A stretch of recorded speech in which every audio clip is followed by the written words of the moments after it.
Hi everyone, welcome back to my channel Learn English with Josh. Today we will learn about daily use English sentences. If you are new to this channel, please like and subscribe. Let's start.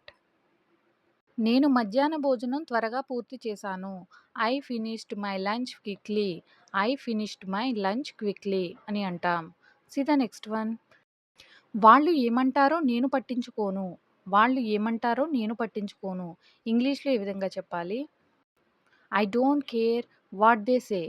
I don't care what they say అని అంటాం. See the next one. క్షమించాలి, నేను మిమ్మల్ని wait చేయించాను. క్షమించాలి, నేను మిమ్మల్ని wait చేయించాను అనే సందర్భాలు వస్తూ ఉంటాయి కదా! మనం మాట్లాడుతున్నప్పుడు దీన్ని ఇంగ్లీష్‌లో ఈ విధంగా చెప్పాలి. I am sorry I have kept you waiting అని అంటాం. See the next one. ఆమెకి ఎందుకు అంత అహంకారము. ఆమెకు ఎందుకు అంత అహంకారము. ఇంగ్లీష్‌లో ఈ విధంగా చెప్పాలి. Why is she so rude. Why is she so rude అని అంటాం. See the next one. నేను మీ పనే చేస్తున్నాను. నేను మీ పనే చేస్తున్నాను. ఇంగ్లీష్‌లో I am doing your work. I am doing your work అని అంటాం. See the next one.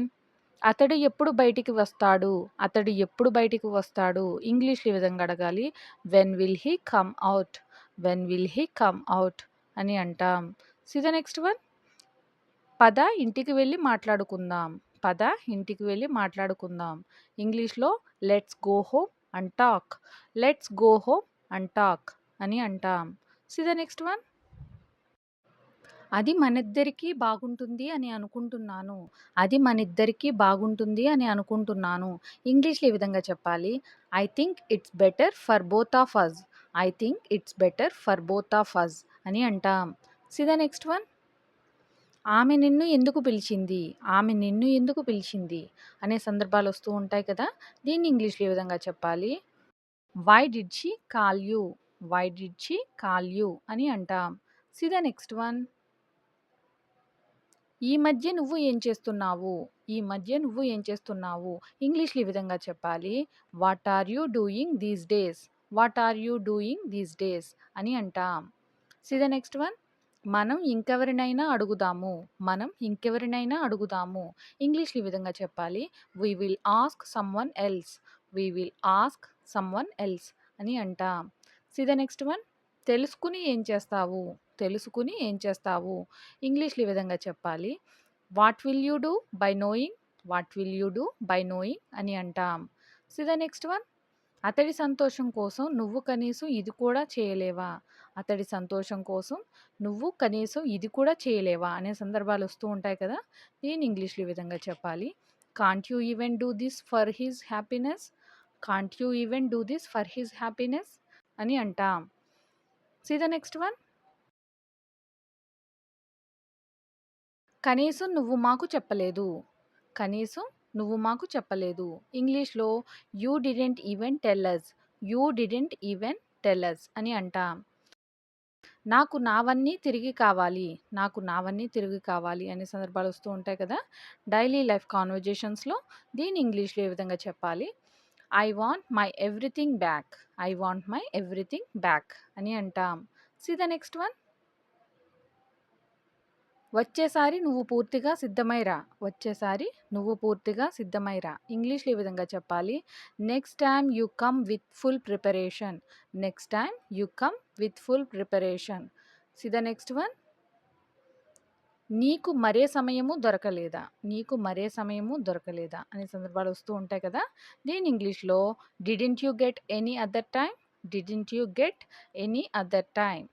నీకు మరి ఏ సమయము దొరకలేదా. See the next one. అమ్మ ముందు నిశ్శబ్దంగా ఉండు. అమ్మ ముందు నిశ్శబ్దంగా ఉండు. ఇంగ్లీష్‌లో ఈ విధంగా చెప్పాలి. Be quiet in front of mom. Be quiet in front of mom అని అంటాం. See the next one. మనం బయటికి ఎక్కడికైనా వెళ్దామా. మనం బయటికి ఎక్కడికైనా వెళ్దామా. ఎవరైనా బయటికి వెళ్తున్నప్పుడు అంటూ ఉంటాం కదా! దీన్ని ఇంగ్లీష్‌లో shall we go out somewhere. Shall we go out somewhere అని అంటాం. See the next one. ఎవరికైనా ధైర్యం ఉందా? ఎవరికైనా ధైర్యం ఉందా? ఇంగ్లీష్‌లో ఏ విధంగా అడగాలి ఈ క్వెషన్‌ని? డస్ ఎనీవన్ హావ్ కరేజ్ అని అంటాం. డస్ ఎనీవన్ హావ్ కరేజ్ అని అంటాం. See the next one. నేను అది జాగ్రత్తగా పెట్టాను. నేను అది జాగ్రత్తగా పెట్టాను. ఇంగ్లీష్‌లో ఈ విధంగా చెప్పాలి. I have kept it safely. I have kept it safely అని అంటాం. See the next one. అతడిని వెతకడం అసాధ్యం. అతడిని వెతకడం అసాధ్యం. ఇంగ్లీష్‌లో ఈ సెంటెన్స్‌ని ఈ విధంగా చెప్పాలి. It's impossible to find him. It's impossible to find him అని అంటాం. See the next one. ఎందుకు మీరంతా నిశ్శబ్దంగా ఉన్నారు? ఎందుకు మీరంతా నిశ్శబ్దంగా ఉన్నారు? ఇంగ్లీష్‌లో ఈ విధంగా అడగాలి. Why are you all silent? Why are you all silent అని అంటాం. See the next one. నేను అతడికి ఏమీ జరగనివ్వను. నేను అతడికి ఏమీ జరగనివ్వను. ఇంగ్లీష్‌లో ఈ విధంగా చెప్పాలి. I won't let anything happen to him. I won't let anything happen to him అని అంటాం. See the next one. నువ్వు డబ్బు ఎందుకు దొంగతనం చేశావు? నువ్వు డబ్బు ఎందుకు దొంగతనం చేశావు? ఇంగ్లీష్‌లో ఈ విధంగా అడగాలి. Why did you steal the money? Why did you steal the money అని అంటాం. See the next one. నాకు ఏ ఇబ్బంది సృష్టించకు. నాకు ఏ ఇబ్బంది సృష్టించకు. Don't create any trouble for me. Don't create any trouble for me అని అంటాం. See the next one. నీపై నీకు నమ్మకం ఉంటే నువ్వు ఏదైనా సాధించవచ్చు. నీపై నీకు నమ్మకం ఉంటే నువ్వు ఏదైనా సాధించవచ్చు. ఇంగ్లీష్‌లో ఈ విధంగా చెప్పాలి. You can accomplish anything if you believe yourself. You can accomplish anything if you believe yourself అని అంటాం. See the next one. ఆమె వార్త విని ఉప్పొంగిపోయింది. ఆమె వార్త విని ఉప్పొంగిపోయింది. ఇంగ్లీష్‌లో ఉప్పొంగిపోవడాన్ని ఎలేట్ అని అంటాం. She was elated by the news. She was elated by the news అని అంటాం. See the next one. అతడికి ఉద్యోగం వచ్చినప్పుడు అతడి కుటుంబం ఉప్పొంగిపోయింది. అతడికి ఉద్యోగం వచ్చినప్పుడు అతడి కుటుంబం ఉప్పొంగిపోయింది. ఇంగ్లీష్‌లో ఈ విధంగా చెప్పాలి. When he got the job his family was elated. When he got the job his family was elated అని అంటాం. See the next one. నాశనం చేయు. నాశనం చేయడాన్ని ఇంగ్లీష్‌లో డెవస్టేట్. డెవస్టేట్ అని అంటాం. See the next one. అతడు ఏమైనా పండ్లు ఉన్నాయేమోనని చెట్టు వైపుకు పైకి చూశాడు. అతడు ఏమైనా పండ్లు ఉన్నాయేమోనని చెట్టు వైపుకు పైకి చూశాడు. ఇంగ్లీష్‌లో ఈ విధంగా చెప్పాలి. He looked up at the tree if there were any fruits. He looked up at the tree if there were any fruits అని అంటాం. Keep practising everybody. Thank you for watching. Please like and subscribe. Learn English with జోష్.